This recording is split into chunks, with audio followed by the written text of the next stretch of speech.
Tardes, muchas gracias por este contacto. Diputado, queremos hablar de usted, con usted en su calidad de presidente de la Comisión de Medio Ambiente por los dichos que emite el día de ayer Iván Poduje, el futuro ministro de Vivienda, en un seminario en el sur del país, pero no le puedo dejar de preguntar de inmediato por los antecedentes que hemos conocido esta tarde en torno al caso Procultura y que se habría solicitado la detención de Alberto Larraín. Usted ha seguido este caso de cerca, ha participado en la comisión investigadora justamente del caso Procultura en el Congreso. ¿Cómo se tomó este desarrollo durante esta tarde?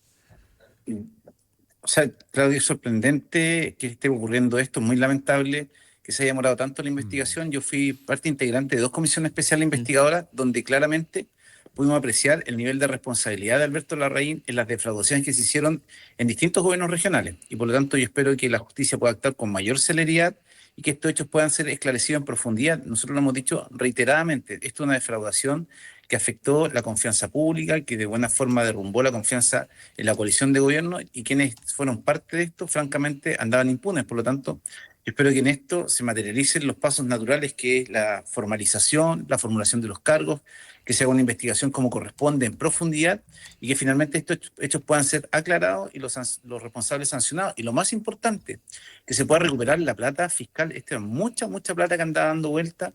Los montos eran millonarios. Aquí en Antofagasta la causa se originó por un proyecto de pinturas de fachada que era del orden de los 600 millones de pesos, donde nadie sabe dónde está. Cuando uno ve que esto tiene que ver también con el programa Quédate de salud mental, algo tan dramático, 1.000 y tantos millones de pesos que nadie sabe dónde están. Por lo tanto, el desafío que tiene hoy día el sistema judicial es, conjuntamente con la sanción penal, recuperar los fondos públicos que se desaparecieron. Mm. Diputado, a propósito de lo que usted reflexionaba al inicio de su respuesta, ¿cómo se explica que esto se haya demorado tanto? No, porque hemos tenido, bueno, cambios de fiscal, en algún minuto incluso las solicitudes fueron un gobernador regional que parte en una corte y se termina trasladando a una corte de otra región. ¿Qué le provoca a usted que esto se haya postergado durante tanto tiempo antes de finalmente que se despachara la orden de detención en contra de Alberto Larraín? Yo le diría que francamente es frustración, porque yo tuve ocasión de conocer en profundidad cómo se desarrollaron estos acontecimientos en la comisión de investigadora y para nadie era comprensible las demoras en la fiscalía. Ahora hay que entender que es un sinnúmero y es muy impresionante. Yo creo que es un tema que hay que conversar en algún minuto, Mm. la cantidad de causas de corrupción que está llevando adelante el Ministerio Público. Entonces, en esto yo hoy día valoro muchísimo que se haya dado el paso que a nosotros nos parecía que era obvio y natural, que el responsable principal de esta defraudación, de esta mega defraudación al Estado de Chile, tenga que responder ante la justicia y a partir de eso empezar a esclarecer todos los hechos vinculados a esto, porque aquí yo creo que hay mucha gente que está involucrada, gente que probablemente tampoco está involucrada y que aparece mencionada, y por lo tanto aquí lo que corresponde es que la justicia actúe con celeridad. Yo en esto espero que se pueda avanzar con rapidez para despejar esto y vuelvo a insistir en mi punto. Aquí lo fundamental es que la institucionalidad funcione y lo más importante es que se puedan recuperar los fondos públicos. Yo en esto, además yo lo he dicho con mucha responsabilidad, yo estoy desconcertado con la actitud del Consejo de Defensa del Estado en esta causa, particularmente con lo que pasa respecto de la lista que tiene involucrada al gobierno metropolitano de Santiago. Entonces creo que ahí hay un conjunto de temas que tienen que aclararse y hoy día creo que nadie se puede ofender si uno hace más preguntas de las que habitualmente se hacían, sobre todo si hemos visto durante estos días cómo lamentablemente la judicatura, nada menos que la Corte Suprema, también estaba contaminada por la corrupción. O sea, cuando hay jueces de las más altas magistraturas que son capaces de vender fallos, yo creo que habría que ser muy ingenuo para pensar que hay alguna institución que esté a salvo de esto. Yo quiero decirlo con toda claridad. Tenemos parlamentarios que están privados de libertad por causas de corrupción o desaforados. Tenemos jueces que están en esta situación. Por lo tanto, yo creo que también el Consejo de Defensa del Estado requiere que entre al debate una reformulación de cómo opera el Consejo de Defensa del Estado, porque francamente, en estas materias que me ha tocado conocer muy de cerca, la posición que tiene el Consejo, por lo menos, es confusa. Entonces aquí uno tiene derecho a saber hasta dónde hay intervención política, cuáles son los intereses, cómo se gestionan. Creo que a partir de lo que hemos visto con la ministra Vivanco, de lo que se ha seguido conociendo el día de hoy por parte del imputado Hermosilla, claramente uno tiene el derecho legítimo y la responsabilidad de decir, ¿saben qué?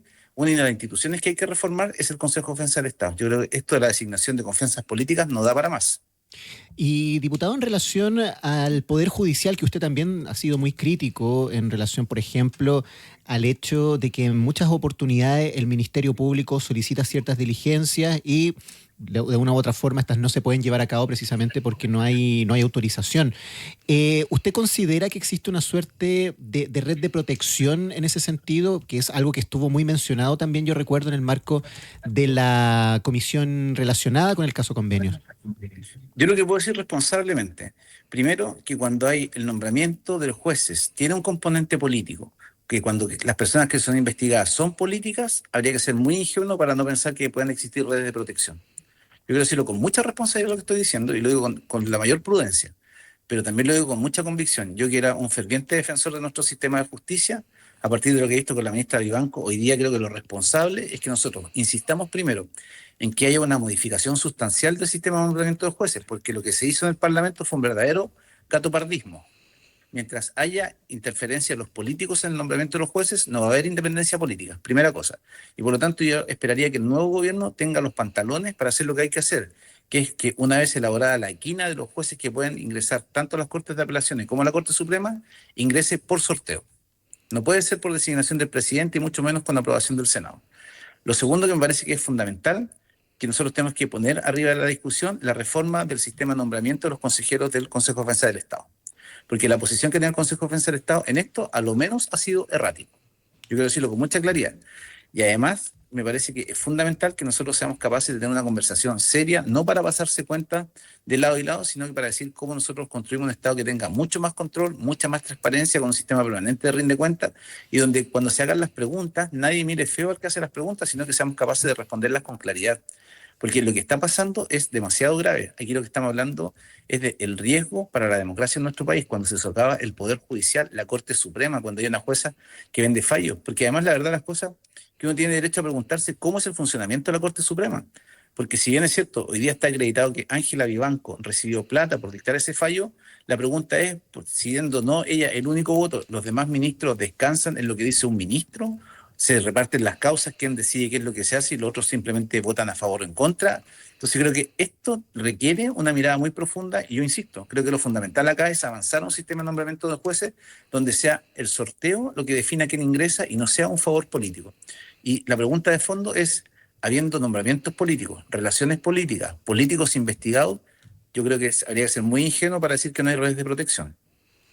Diputado, mientras se sigue desarrollando este caso, porque evidentemente es información o noticia en desarrollo, le quería consultar por otra de las noticias del día, lo que ha ocurrido puntualmente con estas tensiones entre el próximo ministro de Vivienda, Iván Poduje, y el gobierno del presidente Gabriel Boric, y puntualmente por algunas declaraciones, algunas frases por parte del próximo secretario de Estado relacionadas con la reconstrucción.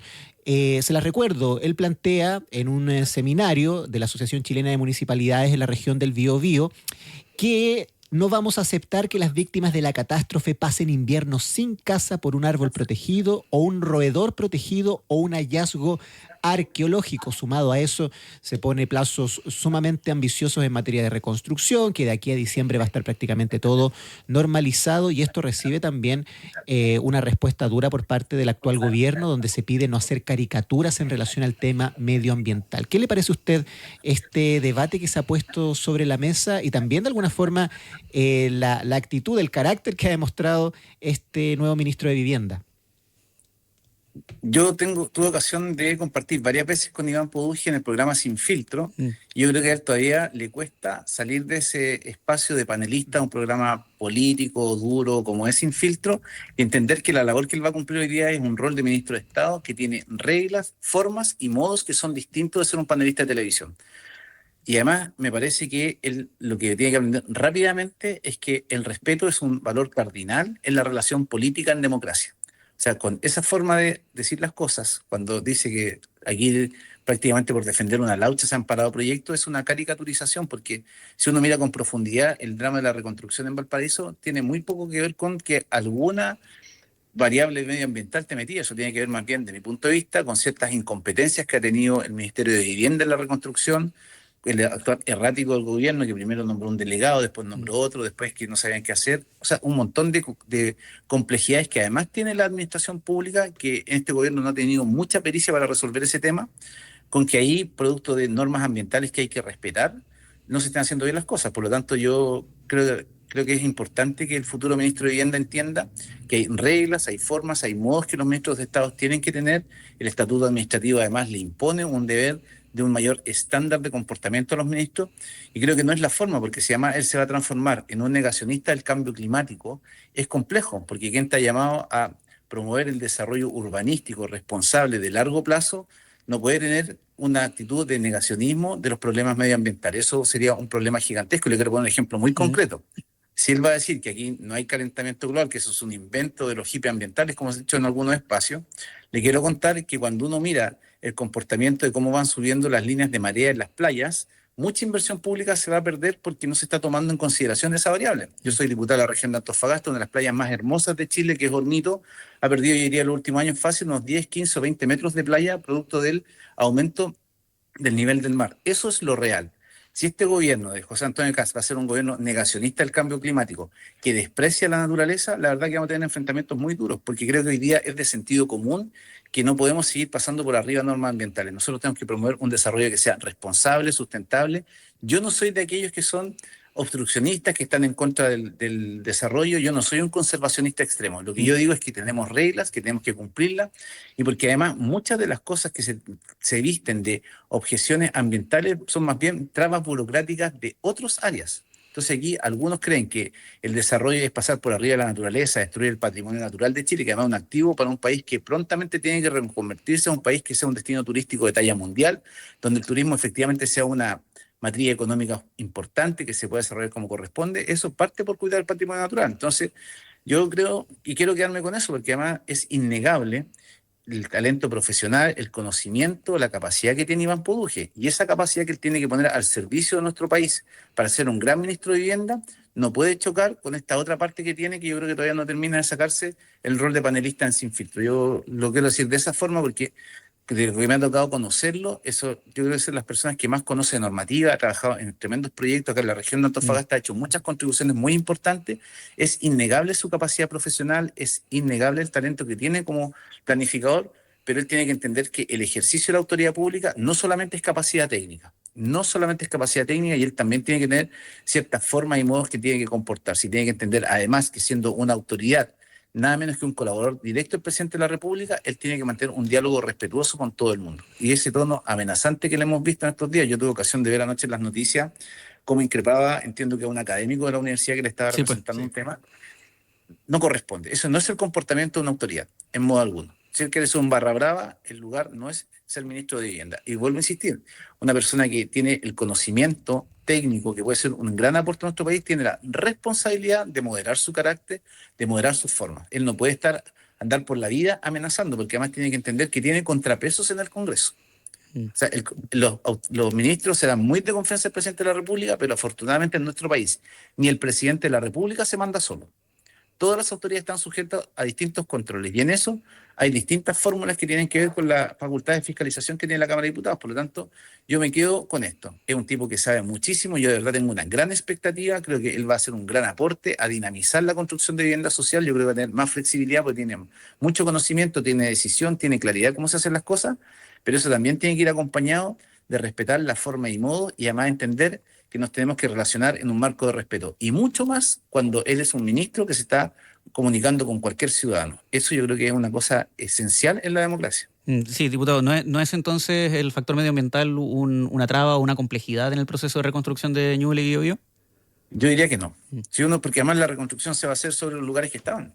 O sea, salvo que ellos estén pensando en relocalizar, efectivamente, claro, ahí no podría decir, y dentro de márgenes que yo considero que son razonables. Pero aquí, además, yo creo que hay tremendos desafíos, porque también hay que decirlo, mucha gente que se viste de ambientalista, lo único que busca es generar un conflicto para lograr una transacción que finalmente tiene ánimo de lucro. Y eso yo creo que además también hay que ponerlo arriba de la mesa, y tienen los temas que tenemos que resolver, yo creo que en el corto plazo. ¿Cómo se regulan, por ejemplo, los honorarios de los abogados que se dicen medioambientalistas, pero que en la tramitación de la causa de repente se les pasa la preocupación por el medio ambiente y encuentran compensaciones millonarias? Yo creo que ese es un tema fundamental, y yo creo que a partir de eso, de generar desincentivos para que abogados que no tienen compromisos ambientales, sino que lo único que les interesa es enfrentar megaproyectos para obtener compensación económica, tenga una regulación de orden legal, o a lo menos haya una obligación de transparentar cuáles son los acuerdos y cuáles son los honorarios que cobran esos abogados que se dicen medioambientalistas, pero que la verdad las cosas tienen muy poco de compromiso con el medio ambiente, porque de repente aparece una transacción y se acaba todo tipo de preocupaciones. Yo creo que eso requiere además una regulación. Jaime Araya, diputado independiente, parte de la bancada PPD, presidente además de la Comisión de Medio Ambiente, le queremos agradecer muchísimo estos minutos para conversar con Radio Infinita. Que tenga un buen fin de semana y hasta la próxima. Que esté muy bien. Muchas gracias, que tengan muy buen fin de semana. Un abrazo, diputado. Son las